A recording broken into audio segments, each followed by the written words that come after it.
നമ്മൾ പറയാൻ പോകുന്നത് എന്താണ് ഗൂഗിൾ കീവേഡ് പ്ലാനർ എന്നുള്ളതാണ്. അപ്പോൾ അതിൻ്റെ ബെനിഫിറ്റും ഇത് എങ്ങനെ PPC ആഡുകൾ അഥവാ നമുക്ക് പെയ്ഡ് ആഡിനെ എങ്ങനെയൊക്കെയാണ് യൂസ് ചെയ്യേണ്ടത് എന്നുള്ളതുമാണ്. അതിൻ്റെ ഒരു ബേസിക് കാര്യങ്ങളാണ് നമ്മൾ ഇനി പറയാൻ പോകുന്നത്.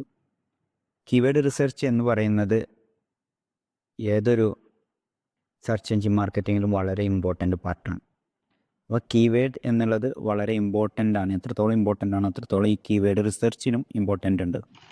സോ ഇത് നമ്മൾ കീവേഡ് പ്ലാനിങ്ങിൽ പ്ലാനിങ് എന്നുള്ളതിൽ കീവേഡ് പ്ലാനർ എന്നുള്ളത് എടുത്താൽ നിങ്ങൾക്ക് ഈ പ്ലാനിങ് ചെയ്യാനുള്ള ഇൻ്റർഫേസ് ഓപ്പൺ ആയി വരും. സോ ഇവിടെ രണ്ട് ഓപ്ഷനാണുള്ളത്. ഒന്ന് get research volume and forecast, അതേമാതിരി ഡിസ്കവർ ന്യൂ കീവേഡ്സ്. സോ ഇതാണ് നമ്മൾ കീവേഡ്സുകൾ പുതിയത് കണ്ടെത്താനും പുതിയ ഐഡിയാസ് ഉണ്ടാക്കാനും ഒക്കെ നമുക്ക് കൂടുതൽ ബെനിഫിറ്റ് ആവുന്ന ഏരിയ. സോ നമുക്ക് രണ്ട് തരത്തിൽ കീവേഡ്സിനെ നമുക്ക് യൂസ് ചെയ്യാം. ഒരു കീവേഡിനെ നമുക്ക് ഒരു കീവേഡ് സെർച്ച് ചെയ്തിട്ട്, അഥവാ for example digital marketing agency Kerala എന്നുള്ളതും, അതന്നെ കേരളത്തിൽ വെറും ഡിജിറ്റൽ മാർക്കറ്റിംഗ് ഏജൻസി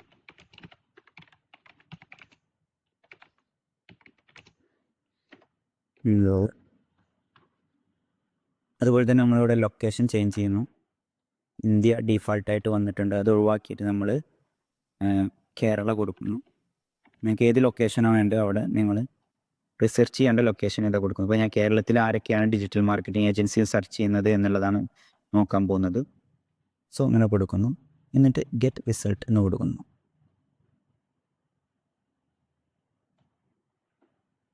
ഓക്കെ, ഇപ്പം ഞാൻ കൊടുത്ത രണ്ട് കീവേഡുകൾ അവരിവിടെ തന്നിട്ടുണ്ട്. ഒരു മാസം അവറേജ് മന്ത്ലി സെർച്ച് എന്ന് പറഞ്ഞാൽ ഒരു മാസം കേരളത്തിൽ digital marketing agency in Kerala എന്ന് സെർച്ച് ചെയ്യുന്നവരുടെ എണ്ണമാണ് ഏകദേശം 100 മുതൽ 1000 വരെയാണ് അവർ കൊടുത്തിട്ടുള്ളത്. ഓക്കെ, ഇനി ഡിജിറ്റൽ മാർക്കറ്റ് ഏജൻസിന്ന് 1000 മുതൽ 10000 വരെ ആളുകൾ സെർച്ച് ചെയ്യുന്നുണ്ട്. നല്ലൊരു ക്വാളിറ്റിയുള്ള കീവേഡാണത്. സോ ഡിജിറ്റൽ മാർക്കറ്റിംഗ് കമ്പനി എന്ന് സെർച്ച് ചെയ്യുന്നവർ ഇതിൻ്റെ ഇനി ഉള്ള കീവേഡ് ഐഡിയാസാണ്. നമ്മൾ കൊടുത്ത ഐഡിയാസിന് പുറമെ എക്സ്ട്രാ കീവേഡുകൾ ഏതൊക്കെ വരാൻ സാധ്യതയാണെന്ന് ഗൂഗിൾ നമുക്ക് തരികയാണ്. ഓക്കെ, ഇങ്ങനെ ഡിജിറ്റൽ ഏജൻസി നടിക്കുന്നുണ്ട്, ഡിജിറ്റൽ മാർക്കറ്റിംഗ് സർവീസസ് നടിക്കുന്നുണ്ട്, ഇങ്ങനെ ഒരുപാട് നിങ്ങൾക്കറിയാം. ഇതിലൊരു 100 to 1000 വരുന്നതാണ് നിങ്ങൾക്ക് മിനിമം ഗൂഗിൾ ആഡ് ചെയ്യാനുള്ള ഒരു ബെനിഫിറ്റ് ആവുക, ഒരു റിസൾട്ട് കിട്ടാൻ സാധ്യതയുള്ള കീവേഡ്സുകൾ. അപ്പോൾ 100 മുതലുള്ളത് നിങ്ങൾക്ക് ആവറേജ് മന്ത്ലി സെർച്ച് വരുന്നത് B2B ബിസിനസ്സുകളൊക്കെ ആണെങ്കിൽ സിമ്പിളായിട്ട് എടുക്കാൻ പറ്റിയൊരു ഒരു കീവേഡ്സാണ്. B2B എന്ന് പറഞ്ഞാൽ ബിസിനസ് ടു ബിസിനസ് വരുന്ന. അപ്പോൾ ഡിജിറ്റൽ മാർക്കറ്റ് ഏജൻസിയാണ് മറ്റ് ബിസിനസ് സ്ഥാപനങ്ങളാണ് നമ്മളെ ക്ലയൻറ്റ്. അപ്പോൾ ഡിജിറ്റൽ മാർക്കറ്റിംഗ് എന്നുള്ളത് ഒരു B2B ബിസിനസ്സാണ്. സോ അതിനൊക്കെ ഒരു 100 മുതൽ തന്നെ നമുക്ക് എന്ത് ചെയ്യാം, സെർച്ച് വോള്യൂം ഉള്ളത് എടുക്കാം. ഓക്കെ, വലിയ പ്രൊഡക്റ്റുകളൊക്കെ ആണെങ്കിൽ 100-ന് ഒരു കോമ്പറ്റീഷൻ ഹൈ ആയിരിക്കാം, അല്ലെങ്കിൽ കീവേഡ്സ് കുറവാണെന്ന് നമുക്ക് വേണമെങ്കിൽ വിചാരിക്കാം. പ്രൊഡക്റ്റുകളാണെങ്കിൽ അതും B2C ബിസിനസ്സുകളാണെങ്കിൽ, അല്ലാതെ business to customer direct search ചെയ്യുന്നതാണെങ്കിൽ മറ്റ് ബിസിനസ് സ്ഥാപനങ്ങൾ സെർച്ച് ചെയ്യാതെ. So year to year change എന്ന് പറഞ്ഞാൽ ഓരോ വർഷങ്ങളിൽ എത്രത്തോളം ഈ കീവേഡിൻ്റെ സെർച്ചിൽ ചേഞ്ച് വരുന്നതാണ്. ഇത് 3 month ചേഞ്ച്. അപ്പോൾ നമുക്ക് മനസ്സിലാകാത്ത എത്രത്തോളം ഗ്രോത്ത് ഉണ്ട്, എത്രത്തോളം കുറവുണ്ട് എന്നുള്ളത് ഇവിടെ ഇതാക്കും. ഇവിടെ ഇപ്പോൾ അങ്ങനെ ഒന്നും ഇല്ല. ഓക്കെ, പിന്നെ അതുപോലെ തന്നെ ടോപ്പ് ഓഫ് പേജ് ബിഡ് എന്ന് പറഞ്ഞാൽ നമ്മൾ ആ പേജിൻ്റെ മുകളിൽ, അഥവാ ഇപ്പോൾ നടന്നുകൊണ്ടിരിക്കുന്ന ഇതിൽ വരുന്ന കോസ്റ്റുകളാണ്. പരസ്യം ചെയ്യുമ്പോൾ ഒരു ക്ലിക്കിന് വരുന്ന ലോ റേഞ്ചാണ്, മിനിമം എത്ര വരും എന്നുള്ളതാണ്. ഏകദേശം ഈ മിനിമത്തിൽ തന്നെ നമുക്ക് ക്ലിക്കുകൾ പൊതുവെ കിട്ടാറുണ്ട്. എന്നാലും നമ്മളുടെ പരസ്യത്തിൻ്റെ ക്വാളിറ്റി സ്കോറും എല്ലാം ബാധിക്കും ഇതിന്. സോ ഇവിടെ 17 ആണ് മിനിമം ആ ഒരു CPC അഥവാ കോസ്റ്റ് പെർ ക്ലിക്ക് ആയി വരിക. അഥവാ ഒരു ക്ലിക്കിന് 17 രൂപ വരെ പോകാം മിനിമം എന്നാണ് പറയുന്നത്. മാക്സിമം 66 രൂപ വരെ വരാം എന്നുള്ളതാണ്. ഓക്കെ, അപ്പോൾ അത്രയാണ് ഇവിടെ ഈ ഒരു digital marketing agency in Kerala എന്നുള്ളതിന് പൊതുവെ വരുന്ന സെർച്ച് റിസൾട്ടുകൾ. ഇനി അതുപോലെ തന്നെ ഡിജിറ്റൽ മാർക്കറ്റിംഗ് ഏജൻസി എന്നുള്ളതിന് 1K to ഇത് ചിലപ്പോൾ 5000 ആവാം, 4000 ആവാം, എത്രയാവാം.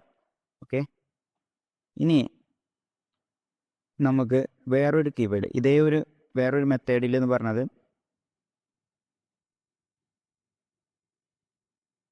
കീവേഡ് പ്ലാനിൽ തന്നെ നമുക്ക് വേറൊരു മെത്തേഡ് ഉണ്ട്. സ്റ്റാർട്ട് വിത്ത് നമ്മൾ ക്ലൈൻറ്റിൻ്റെ വെബ്സൈറ്റ് ഏതാണോ അല്ലെങ്കിൽ അവരുടെ വെബ്സൈറ്റ് ഏതാണോ അവർക്ക് വേണ്ട കീവേഡുകൾ ഏതൊക്കെയാണ് ഗൂഗിളിൻ്റെ ഐഡിയാസ് വെച്ചിട്ട് നമുക്ക് തരുന്നതാണ്. For example Razi digital academy, നമ്മളുടെ കമ്പനിയുടെ വെബ്സൈറ്റ് നമ്മൾ ഏത് കമ്പനിക്കാണോ പരസ്യം ചെയ്യാൻ പോണത്,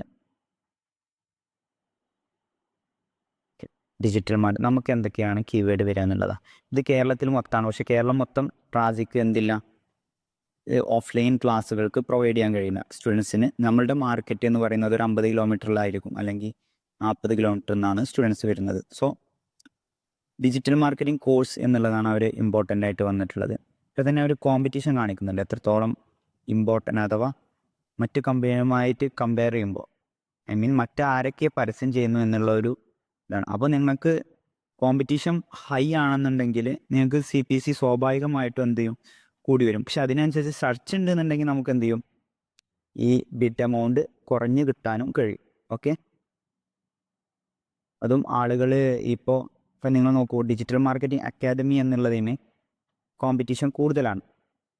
ഇവിടെ കോമ്പറ്റീഷൻ ലോ ആണ്, പക്ഷേ ടോപ്പ് ബിഡ് എന്ത് വരുന്നുണ്ട്, 93 വരെ വരുന്നുണ്ട്. അതെന്ന് വെച്ചാൽ അവിടെ ഗൂഗിൾ ആഡുകൾ കൂടുതൽ ആളുകൾ എന്ത് ചെയ്യുന്നുണ്ട്, ഈ ഒരു കീവേഡിന് കൊടുക്കുന്നുണ്ട് എന്നുള്ളതാണ് മനസ്സിലാക്കേണ്ടത്. പിന്നെ ഒരു കാര്യം മനസ്സിലാക്കുക, ബിഡിൻ്റെ എമൗണ്ട് ക്വാളിറ്റി കൂടുന്തോറും ആ ഒരു കീവേഡിൻ്റെ ക്വാളിറ്റിയും കൂടിയാണ് നമ്മൾ കാണിക്കുന്നത്. ആ കീവേഡ് ക്വാളിറ്റി ഉള്ള കീവേഡാണ്. അങ്ങനെ ഒരാൾ സെർച്ച് ചെയ്യുന്നുണ്ടെങ്കിൽ അത് കൃത്യമായിട്ട് നമുക്ക് ആവശ്യക്കാരൻ തന്നെ ആയിരിക്കും എന്നുള്ളതുകൊണ്ടാണ് അതിൻ്റെ ബിഡ് എമൗണ്ട് ഇത്രയും കയറിപ്പോകാൻ സാധ്യത. നമ്മളെപ്പോഴും മിനിമം ബിഡ് തന്നെയല്ലേ നമുക്ക് കിട്ടുന്നത് എന്ന് നോക്കണം. അല്ലെങ്കിൽ നമുക്ക് അതിനെന്ത് ചേഞ്ച് വരുത്താനുണ്ട്, അല്ലെങ്കിൽ എന്തെങ്കിലും അഥവാ നമ്മളെ മുമ്പ് ക്വാളിറ്റി സ്കോറിൻ്റെ കാര്യങ്ങളൊക്കെ പറഞ്ഞല്ലോ, അവിടെ പറഞ്ഞ പോലെ ആ ഒരു മാറ്റങ്ങൾ കൊണ്ടുവരാൻ നമ്മൾ കൂടുതൽ ശ്രമിക്കണം. മാത്രമല്ല ഞങ്ങൾക്ക് ഒരുപാട് കീവേഡ് റിസർച്ചിന് ഒരുപാട് വീഡിയോസ് കിട്ടും, മലയാളത്തിൽ തന്നെ അവൈലബിൾ ആണ്. അപ്പോൾ അതൊക്കെ നിങ്ങൾ യൂട്യൂബിൽ നോക്കിയിട്ട് കാണണം. ഈ കീവേഡ് എന്നുള്ളത് നമ്മളുടെ ഒരു ഐഡിയക്ക് എത്രത്തോളം കൊടുക്കുന്നു ആ ഐഡിയയും പ്ലസ് അവരുടെ ഐഡിയയും കൂട്ടിയിട്ടാണ് നമ്മൾ എടുക്കേണ്ടത്.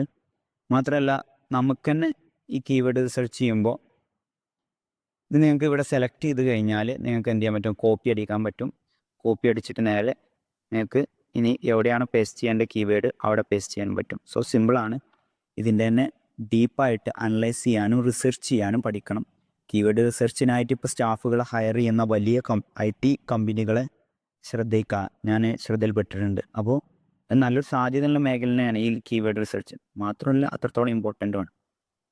ഇവിടെ നിങ്ങളൊന്ന് ശ്രദ്ധിച്ച് നോക്കൂ, ഡിജിറ്റൽ മാർക്കറ്റിംഗ് ട്രെയിനിങ് എന്നുള്ള വേർഡിന് എന്തുണ്ട്, 3 month ചേഞ്ച്, കഴിഞ്ഞ 3 മാസത്തിനിടക്ക് നല്ലൊരു ഇരട്ടി ഇമ്പ്രൂവ്മെൻറ്റ് വന്നിട്ടുണ്ട്. 900 ഇരട്ടി എന്ത് ചെയ്തിട്ടുണ്ട്, പെർസെൻറ്റേജ് എന്ത് ചെയ്തിട്ടുണ്ട്, ഇൻക്രീസ് ചെയ്തിട്ടുണ്ട്.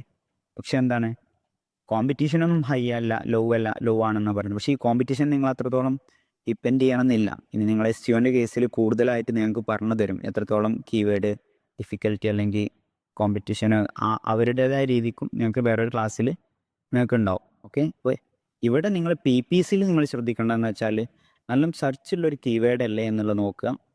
പിന്നെ നിങ്ങൾക്ക് അതിൻ്റെ ബിഡ് എമൗണ്ട് നോക്കുക. ഓക്കെ, ഈ ബിഡ് എമൗണ്ട് നിങ്ങൾക്ക് കൂടുതൽ വരുന്നുണ്ടെങ്കിൽ നിങ്ങൾ മനസ്സിലാക്കേണ്ടത് അത് നമ്മളുടെ ആഡിന് എന്തൊക്കെയോ മിസ്റ്റേക്ക് ഉണ്ട് എന്നുള്ളതാണ്. ഇനി കൂടുതലായിട്ട് മനസ്സിലാക്കാൻ നിങ്ങൾ ഓരോ വീഡിയോ കണ്ടു പോയാൽ മതി. ഇനി അഥവാ നിങ്ങൾക്ക് ഡൗട്ട് ഉണ്ടെങ്കിൽ ഇപ്പം നിങ്ങൾ ഡൗട്ട് കാര്യമാക്കേണ്ടതില്ല, കാരണം ആഡ് ചെയ്യുമ്പോൾ നിങ്ങൾക്ക് കുറേ കാര്യങ്ങൾ മനസ്സിലാവും. ഡൗട്ട് ഉണ്ടെങ്കിൽ നിങ്ങൾ സപ്പോർട്ട് സെല്ലിൽ കയറിയിട്ട് നമ്മളോട് സപ്പോർട്ട് ചോദിക്കുക.